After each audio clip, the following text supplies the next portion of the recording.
जब भी heart failure की बात होती है तो लोग समझते हैं कि हमारा दिल काम करना बंद कर देता है, लेकिन ऐसा नहीं है। हार्ट फेलियर का मतलब ये है कि जितनी आपकी बॉडी की ब्लड की रिक्वायरमेंट है, आपका हार्ट उतनी रिक्वायरमेंट पूरी नहीं कर पाता, जिसे हम हार्ट फेलियर कहते हैं। अगर इसकी डिफिनीशन हम कर ले तो when our heart cannot pump enough blood to meet the body's needs, मतलब कि हमारा हार्ट इतनी ब्लड को पंप नहीं कर पाता जितनी कि हमारे बॉडी को नीड होती है, तो उसे हम हार्ट फेलियर कहते हैं। अब हार्ट फेलियर की तरफ जाने से पहले हम समझेंगे कि हार्ट में ब्लड की फ्लो किस तरह होती है। तो हार्ट को हमने नॉर्मली चार हिस्सों में तकसीम किया होता है, जिसे हम कहते हैं right atrium, right ventricle, left atrium और लेफ्ट वेंट्रिकल। इसको याद करने का आसान तरीका ये है कि जो ऊपर वाली साइड है ये हमारे पास एट्रियम होते हैं, और ये जो नीचे वाली साइड है हमारे पास वेंट्रिकल होते हैं। तो जो राइट साइड पे है वो राइट एट्रियम और राइट वेंट्रिकल, और इसी तरह लेफ्ट पे जो है वो है लेफ्ट एट्रियम और लेफ्ट वेंट्रिकल। तो ये हमारे पास हार्ट के चार चैम्बर्स। क्या होता है नॉर्मली कि हमारी बॉडी की जो ब्लड होती है, फर्ज करें हमारी बॉडी से ब्लड आ रही है, यहाँ आ जाती है राइट एट्रियम में। राइट एट्रियम में आते ही ये फिर नीचे चली जाती है ट्राइकस्पिड वाल्व के ज़रिए। ये वाल्व है, इसे हम कहते हैं ट्राइकस्पिड वाल्व, ये इसका नाम है। तो इस वाल्व के ज़रिए ब्लड नीचे जाती है राइट वेंट्रिकल में।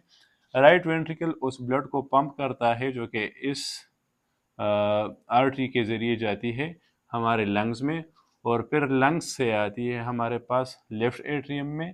लेफ़्ट एट्रियम में आती है तो इस वाल्व के ज़रिए नीचे वेंट्रिकल में आती है। इस वाल्व को हम बाइकस्पिड वाल्व या फिर मिट्रल वाल्व भी कहते हैं।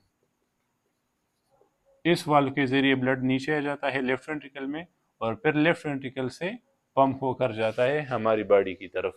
तो ये तो हमारे हार्ट की नॉर्मल सर्कुलेशन, मतलब कि नॉर्मली हमारे हार्ट में ब्लड की फ्लो किस तरह होती है। अब हम समझेंगे कि हार्ट फेलियर किस तरह आता है।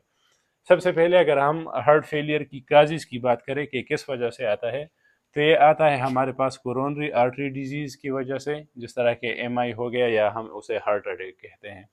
कोरोनरी आर्टरी डिजीज़ कौन से डिजीज़ होते हैं?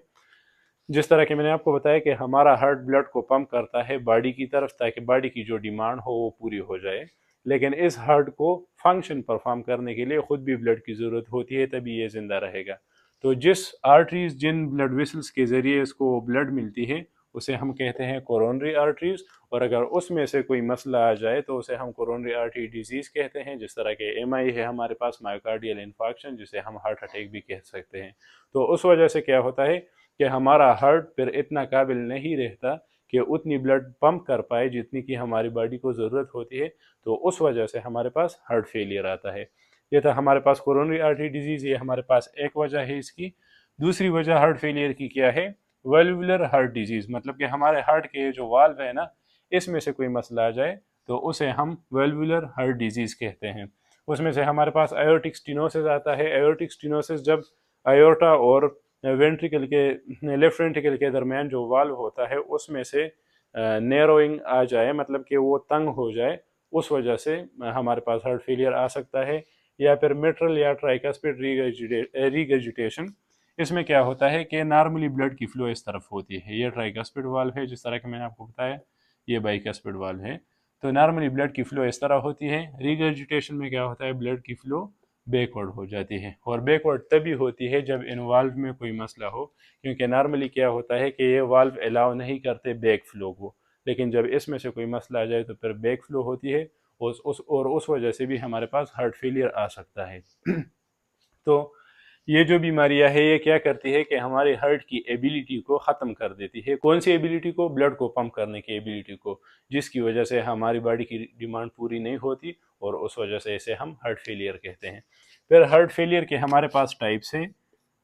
टाइप्स की अगर हम बात करें तो पहले हम इसे किस तरह कह सकते थे? पहले हम कहते थे कि हमारे पास एक होता है सिस्टोलिक हार्ट फेलियर और एक होता है diastolic heart failure. Systolic heart failure में क्या होता है हमारे पास कि हार्ट की कॉन्ट्रैक्शन सही से नहीं होती। अगर इसकी कॉन्ट्रैक्शन सही से नहीं होगी तो ये ब्लड को सही तरीके से पुश नहीं कर पाएगा, और अगर ब्लड को सही तरीके से पुश नहीं कर पाएगा तो उस वजह से भी बॉडी की डिमांड पूरी नहीं होगी, जिसे हम कहेंगे हार्ट फेलियर। और डायस्टोलिक हार्ट फेलियर का मतलब ये है कि हार्ट सही तरीके से पंप कर रहा है, कॉन्ट्रैक्ट सही तरीके से कर रहा है, मतलब जितनी ब्लड इसमें आ रही है वो सही तरीके से पंप कर रहा है, लेकिन जो ब्लड आ रही है वो कम आ रही है। वो किस वजह से कम आ रही है? डायस्टोलिक हार्ट फेलियर में मेनली क्या होता है कि ये चैम्बर स्मॉल हो जाता है, फर्ज करे नॉर्मल इतना है, ये इतना हो जाता है। तो ये पंप तो सही तरीके से करता है, लेकिन पहली बनिस्बत इसमें ब्लड कम होता है। तो अगर ब्लड कम हो तो उस वजह से भी बॉडी की डिमांड पूरी नहीं होगी और उसे भी हम हार्ट फेलियर कह सकते हैं।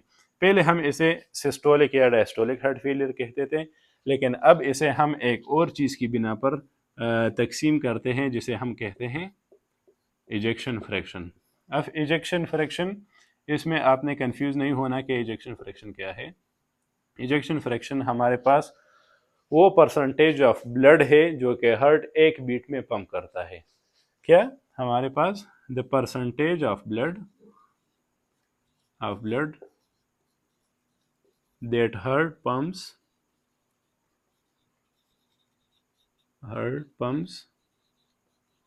with each beat, मतलब हमारी हर एक धड़कन के साथ जितनी परसेंट ऑफ ब्लड हमारा हार्ट पंप कर रहा है, तो उसे हम अगर परसेंटेज में लेंगे तो उसे हम कहते हैं ejection fraction.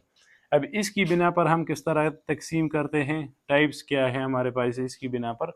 Normally ejection fraction हमारे पास 50 to 70% है, मतलब कि अगर किसी इंसान की इजेक्शन फ्रैक्शन 50 से लेकर 70% तक है तो उसे हम नॉर्मल कंसिडर करते हैं। लेकिन अगर 40 से लेकर 50% तक है तो उसे हम बॉर्डर लाइन पर कंसिडर करेंगे और इसे हम क्या कहते हैं, हार्ट फेलियर। HF से मुराद heart failure with mildly reduced, M से माइल्डली, R से reduced, mildly reduced ejection fraction. तो न्यू टर्मिनोलॉजीज हम ये यूज़ करते हैं, अब हम ये टर्मिनोलॉजीज यूज़ नहीं करते।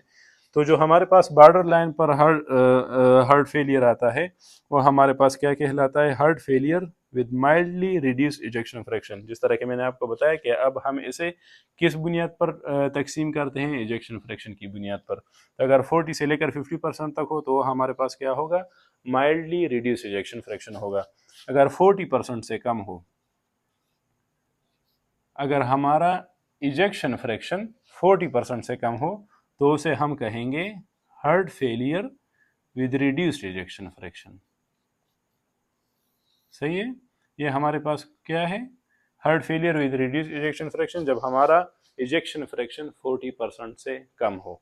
और अगर हमारा इजेक्शन फ्रैक्शन 50% हो या 50% से ज़ायद हो, जो कि आप कहेंगे कि नॉर्मल होगा, लेकिन क्या होता है 50% हो या 50% से अबव हो तो उसे हम कहते हैं heart failure with preserved ejection fraction.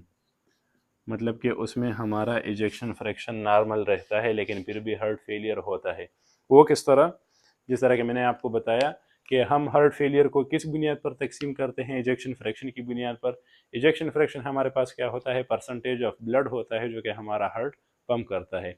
अब अगर परसेंटेज ऑफ ब्लड हमारे पास नॉर्मल आ रहा है तो फिर तो नॉर्मल परसेंटेज ऑफ ब्लड हमारे पास उसी कंडीशन में आएगा जब हमारे वेंट्रिकल में ब्लड आता ही कम हो। वो किस तरह, फर्ज करें हमारे वेंट्रिकल में टोटल ब्लड आता है 110 ml और पंप करता है 70 ml। अब यहाँ पर कैलकुलेटर की थोड़ी सी मदद लेंगे, 110 ml आ रहा है और 70 ml पंप कर रहा है, तो इसकी हम परसेंटेज निकालेंगे जो कि होगा 70 डिवाइड बाई 110 मल्टीप्लाई बाई 100। तो ये हमारे पास क्या आ रहा है, ये हमारे पास आ रहा है 63%। ये तो हमारे पास नॉर्मल था, क्योंकि हमारे पास नॉर्मली वेंट्रिकल में 110 ml तक ब्लड आता ही है। लेकिन अगर 110 ml ना आ रहा हो, हमारे पास टोटल ब्लड वॉल्यूम हमारे पास आ रहा हो 70 ml फर्ज करें, और इस 70 ml से कितना पंप हो रहा हो, 45 ml पंप हो रहा हो, तो अब इसकी परसेंटेज अगर हम निकालेंगे तो 45 डिवाइड बाई 70 मल्टीप्लाई 100, तो ये भी हमारे पास क्या आ रहा है, ये भी हमारे पास 64% आ रहा है। तो यहाँ पर देख ले, यहाँ पर हमारे पास जो ब्लड इजेक्ट आउट हो रहा था, मतलब कि हमारा जो ब्लड पंप हो रहा था वो 70 ml था, जो कि हमारे पास नॉर्मल है, तो उसकी परसेंटेज नॉर्मल आ रही है। लेकिन यहाँ पर हमारे पास ब्लड पंप कम हो रहा है और परसेंटेज नॉर्मल आ रही है। तो ये कौन सी कंडीशन में आएगी? जब हमारे वेंट्रिकल में टोटल ब्लड वॉल्यूम कम होगा, तो उस वजह से हमारे पास इजेक्शन फ्रैक्शन कम होगा, लेकिन फिर भी हम देखेंगे कि हमारे पास हार्ट फेलियर है कि नहीं, क्योंकि हम अक्सर इस पर धोखा खा जाते हैं। हमें लगता है कि इजेक्शन फ्रैक्शन नॉर्मल है तो हार्ट फेलियर नहीं होगा, लेकिन इस तरह नहीं होता, क्योंकि अगर ब्लड कम आ रहा है तो इसका मतलब है कि कम पुश होगा, और कम पुश होगा, कम पंप आउट होगा, तो हमारे पास हार्ट फेलियर होगा। तो ये हमारे पास इस वजह से नॉर्मल आता है कि टोटल ब्लड वॉल्यूम हमारे पास वेंट्रिकल में कम होता है। तो ये हमारे पास कौन सा था? Heart failure with preserved ejection fraction, जिस तरह के मैंने आपको यहाँ पर बताया। ये heart failure with preserved ejection fraction, इसे हम डायस्टोलिक हार्ट फेलियर कह सकते हैं। जिस तरह के हमारे पास जो डायस्टोलिक था वो हमारे पास अभी प्रिजर्व्ड इजेक्शन फ्रैक्शन वाला होता है, और ये जो सिस्टोलिक हार्ट फेलियर है ये हमारे पास रिड्यूस इजेक्शन फ्रैक्शन वाला होता है। और अगर एक पेशेंट है उसको heart failure with reduce ejection fraction, मतलब कि उसका सिस्टोलिक हार्ट फेलियर डायग्नोस हुआ था और फिर उसको ट्रीट किया गया, और ट्रीट करने के बाद उसका जो कंडीशन है उसे हम क्या कहेंगे? उसे हम कहते हैं heart failure with recovered ejection fraction. तो उस कंडीशन को हम कहेंगे heart failure with recovered ejection fraction. तो ये थे हमारे मेनली जो टाइप्स। माइल्डली रिड्यूस्ड 40 to 50%, जिसे हम बॉर्डर लाइन भी कहते हैं। रिड्यूस इजेक्शन फ्रैक्शन हमारे पास 40 से जो कम होता है। प्रिजर्व इजेक्शन फ्रैक्शन जो हमारे पास 50% होगा या जायद होगा, लेकिन किस कंडीशन में होगा? जब हमारे पास टोटल ब्लड वॉल्यूम कम आ रहा हो। अब इसमें से होता क्या है? हार्ट फेलियर की वजह से हमारे जो वेंट्रिकल्स है इनकी रिमॉडलिंग होती है। वेंट्रिकल्स की रिमॉडलिंग किस तरह होती है? फर्ज करें ये हमारा वेंट्रिकल है, और यहाँ पर लिख लेते हैं वेंट्रिकुलर रीमॉडलिंग। तो रीमॉडलिंग कुछ इस तरह से होगी कि अगर हमारे पास पेशेंट को हाइपरटेंशन है, हाई ब्लड प्रेशर है, या फिर एयोर्टिक स्टीनोसिस है, जिस तरह के मैंने आपको बताया कि एयोर्टा में नैरोइंग है या एयोर्टिक वाल्व में नैरोइंग है, मतलब कि वो तंग है, तो उस वजह से ये हार्ट क्या करेगा? ज़्यादा प्रेशर अप्लाई करेगा, मतलब ज़्यादा पंप देगा। तो उस ज़्यादा पंप देने की वजह से क्या होगा कि इसमें ये जो वाल्व्स है, ये हमारे पास जो दीवारें है ये थिक हो जाएंगी। किस तरह थिक हो जाएंगी? क्योंकि हमारे पास रेजिस्टेंस ज़्यादा होगी, ब्लड प्रेशर की वजह से आर्टरीज में रेजिस्टेंस ज़्यादा होगी, तो उस रेजिस्टेंस को ओवरकम करने के लिए हार्ट ज़्यादा फोर्स अप्लाई करेगा, और उस फोर्स अप्लाई करने की वजह से इसके ये वाल्व्स जो है ये थिक हो जाएंगे, जो कि हमारे पास वेंट्रिकुलर रिमॉडलिंग में आता है। तो उसे हम क्या कहते हैं? उसे हम कहते हैं कंसेंट्रिक हाइपरट्रोफी।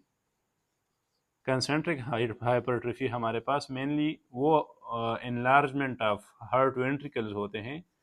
ये जो हार्ट की वेंट्रिकल है इसकी वो एनलार्जमेंट जो कि इसके वॉल्स को थिक करे, किस वजह से? हाइपरटेंशन की वजह से या एओर्टिक स्टीनोसिस की वजह से, उसे हम कहते हैं कंसेंट्रिक हाइपरट्रोफी। और इसकी वजह से क्या होता है कि हमारे पास ये जो अंदर की जगह है ये कम, ये स्पेस कम हो जाती है, जो कि हमारे पास डायस्टोलिक हार्ट फेलियर या preserve heart failure with preserve ejection fraction की तरफ जा सकता है। क्योंकि अगर ये वाल्व मोटे होंगे तो उस वजह से अंदर स्पेस कम होगी, और अगर स्पेस कम होगी तो ब्लड वॉल्यूम कम आएगा। अगर ब्लड वॉल्यूम कम आएगा तो पंप भी कम होगा, जिसकी वजह से हमारे पास इजेक्शन फ्रैक्शन तो नॉर्मल होगा, जो कि मैंने आपको यहाँ पर बताया, लेकिन हमारे पास हार्ट फेलियर होगा। और इस इनलार्जमेंट को, इस वेंट्रिकल के इनलार्जमेंट को हम क्या कहते हैं? Concentric hypertrophy. किस वजह से होता है? ये एओर्टिक स्टेनोसिस की वजह से होता है, या फिर हाइपरटेंशन की वजह से होता है। दूसरा हमारे पास होता है ईसेंट्रिक हाइपरट्रोफी। ईसेंट्रिक हाइपरट्रोफी हमारे पास वॉल्यूम ओवरलोड की वजह से होती है। वॉल्यूम ओवरलोड की वजह से किस तरह?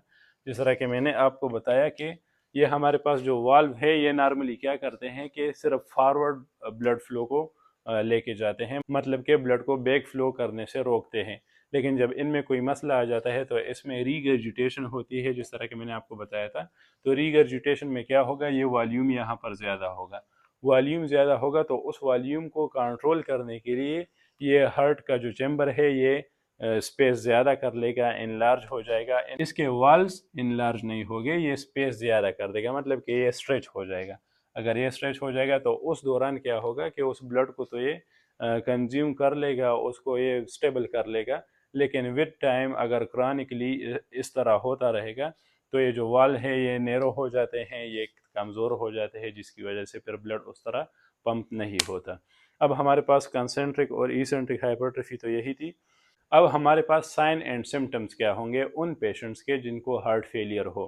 तो जिस तरह के मैंने आपको बताया कि हमने हार्ट को चैम्बर्स में तकसीम किया हुआ है, फिर राइट साइड है, फिर लेफ्ट साइड है।